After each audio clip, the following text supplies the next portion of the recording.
Hey, say something. Anything. I know you hear me.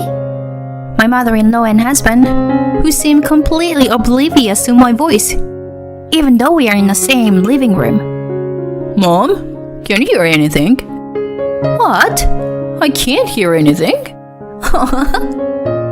The two of them laughed hysterically. I held back tears as I packed my belongings and ran away from my in-law's house.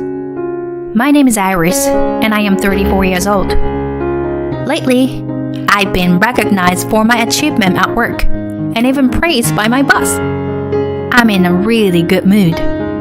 But just 2 years ago, I was living in hell. Back then, I was living with my husband, Vincent. I met him at a matchmaking party. We were the same age and could talk and get along just fine. I made a promise to meet again because our conversation flowed more naturally with any other man at the party. It seemed like he hadn't talked to any other woman at the party as much as he did with me. I was nervous about going to those parties at first, but now I'm glad I went. I got to meet someone like you, Iris. When he said that, I couldn't help but blush like a young girl. From then on, we dated for about 6 months, and then he proposed to me. I accepted his proposal.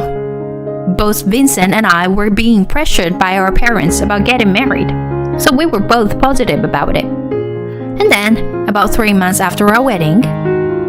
Sorry, Iris. I got really drunk after a party the other day.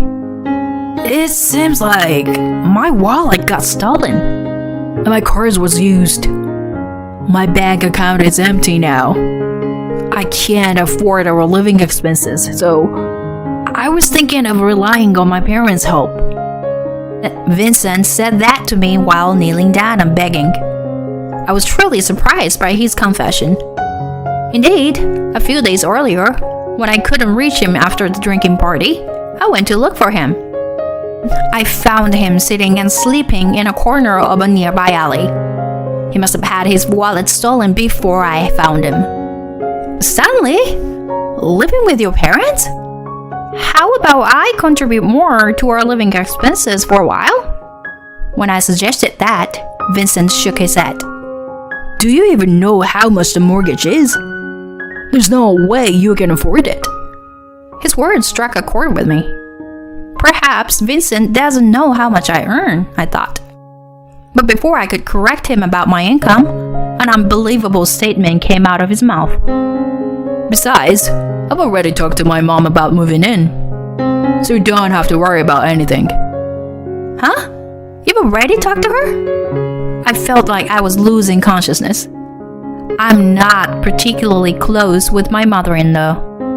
And it all started with her attitude when Vincent first brought me home. When she asked about my alma mater and where my parents work, my mother-in-law let out a big sigh.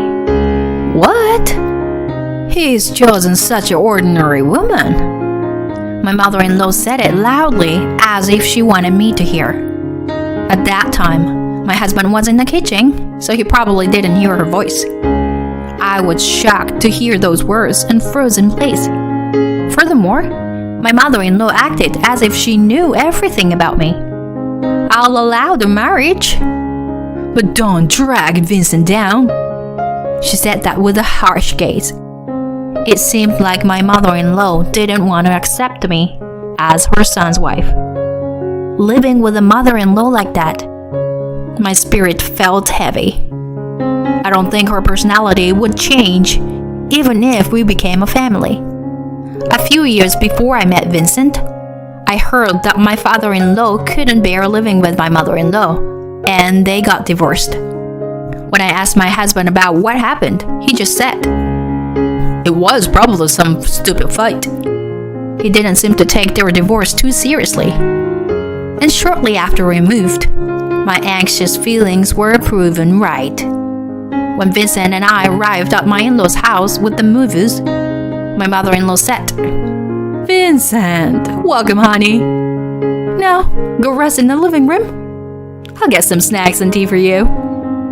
She welcomed my husband into the living room as if he were a little child.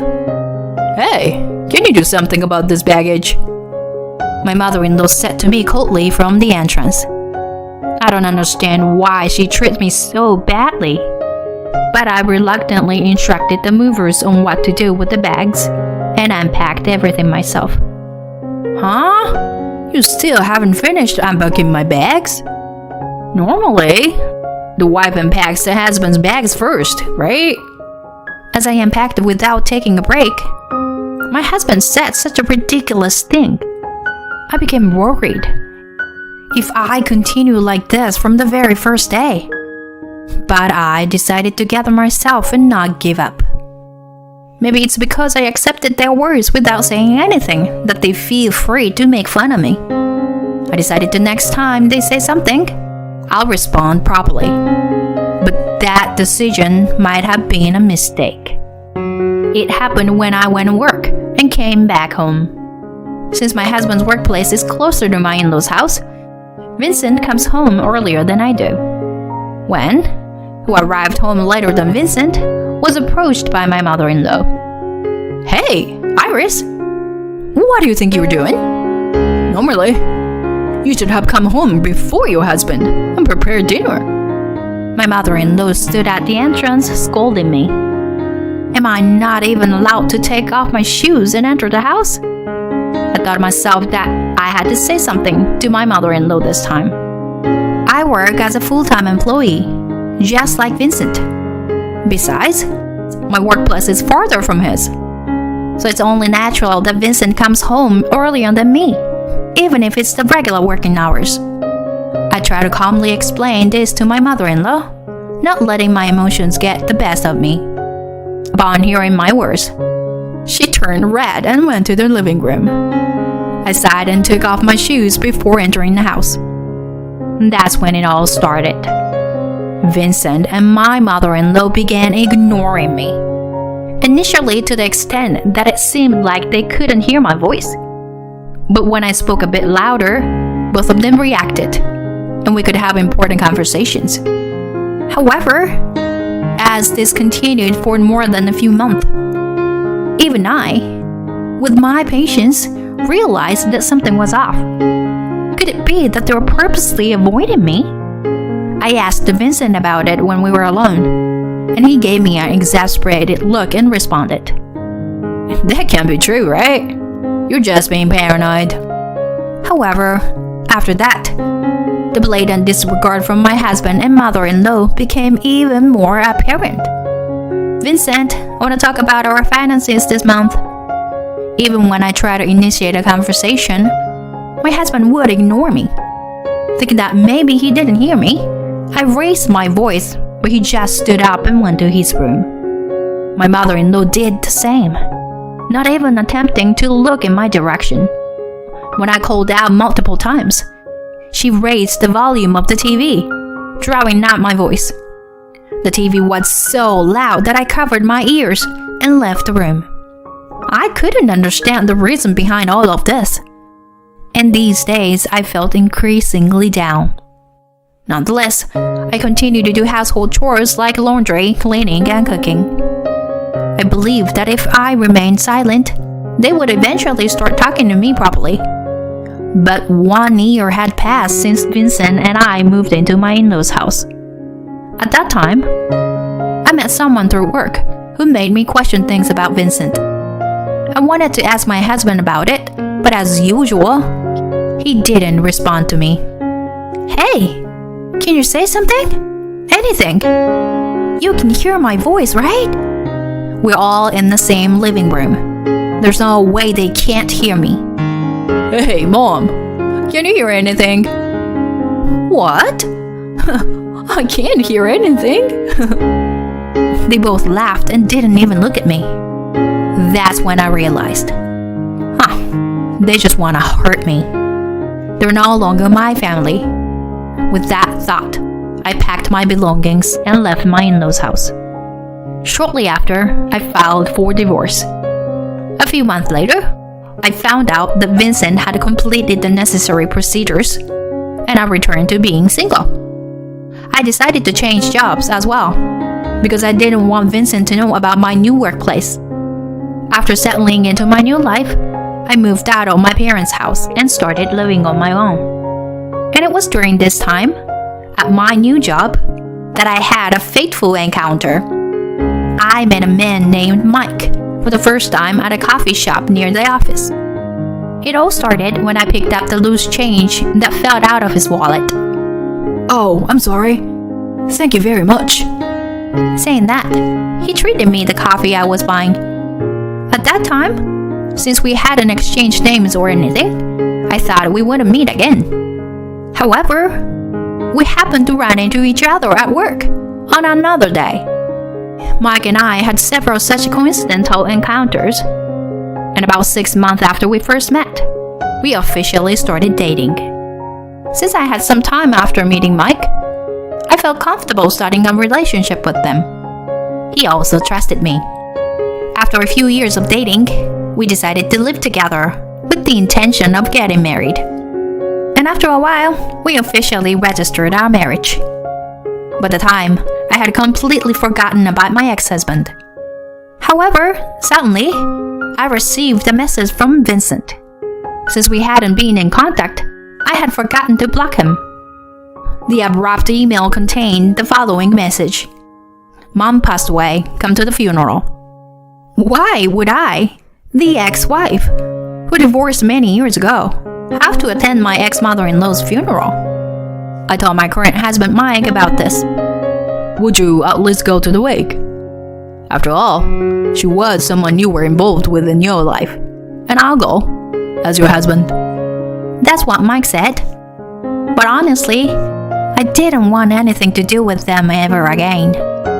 However, I didn't want to be seen as someone who ignores other people, similar to how they ignored me by not attending my ex-mother-in-law's funeral.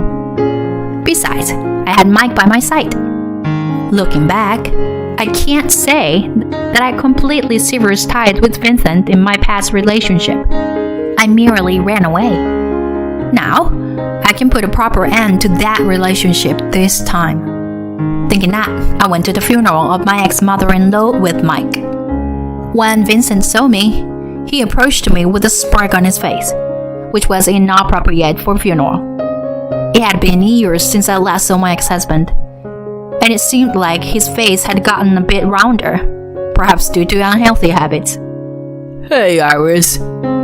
So you didn't erase my contact information after all. You still have feelings for me, huh? If you kneel down and apologize right now, you can come back to me, you know? Seeing that expression, I felt uncomfortable. And in an instant, his face stiffened. My ex-husband was looking at Mike. Is there anything you want from my wife? Saying that, Mike pulled my shoulder closer, his gaze cold and piercing. Upon seeing this, Vincent turned pale, trembling uncontrollably. Mr. President! Huh? I titled my head in confusion. My ex-husband's face turned pale, as if drained of color. This is... Indeed, Mike is the president of the company I work for. However, I didn't know that Vincent had any involvement with Mike. Mike? What's going on? As I asked my husband, he started to explain.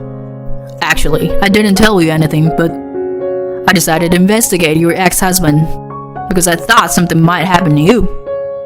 And it turns out, this person was fired from his previous company. Moreover, it was for embezzlement. I widened my eyes in surprise. The truth was, Vincent wanted to move back to his parents' house because he was being demanded money after his embezzlement was exposed. Unaware of that, we started living with his mother. And sometime later, I heard from an acquaintance that Vincent had been fired from the company. I tried to confront him about it, but he and my mother-in-law continued to ignore me. So I thought it was hopeless and ran away from home. So, I was picked up by the company I'm currently working for. Mr. Smith here, the president, is a major business partner of our company. My ex-husband, sweating profusely, Then Mike, who was next to me, continued. Until now, I've turned a blind eye to what you did to my wife. Well, you and Iris are divorced now, so I try not to bring personal matters into my work. Yes, thank you. So, does that mean our business dealings will continue as it is? He, who had acted superior towards me, was now trembling like a small animal. Then I looked around. It seemed that Vincent's boss was also in attendance, and he approached us in a flustered manner. Mr. Smith, to meet you here? Anything wrong? Wiping his head with a handkerchief, Vincent's boss asked Mike. Mike let out a sigh and replied, Actually, my wife divorced this man several years ago. And at that time, he and his mother treated her so badly. When he called her to the funeral, saying she should come, I got worried about my wife and came with her. Is that true? Then he grabbed Vincent's shoulder. Vincent was avoiding eye contact as he was being questioned. And today, when he noticed my wife, he immediately told her to kneel if she wanted to remarry him. I'm glad I came with my wife. You? How dare you? Vincent's boss seemed like he was about to attack him. I have no intention to further humiliating my wife, so we'll leave now. I don't intend to speak ill of the deceased, but she treated my wife horribly, so there's no need for greetings, right? We are truly sorry. I will never let this guy bother you anymore. My ex-husband was in a daze on the spot. In that state, he wouldn't be able to handle the role of the chief mourner.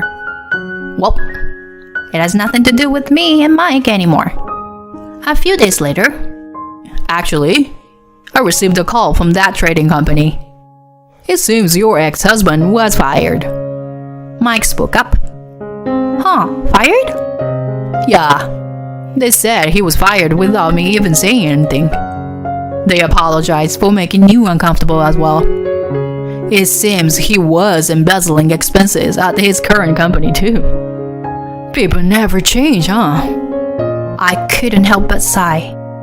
Being married to someone like that, it's the worst, I said, and Mike laughed. Well, it's because of that divorce that I was able to meet you, my husband said with a smile, and I couldn't help but laugh along.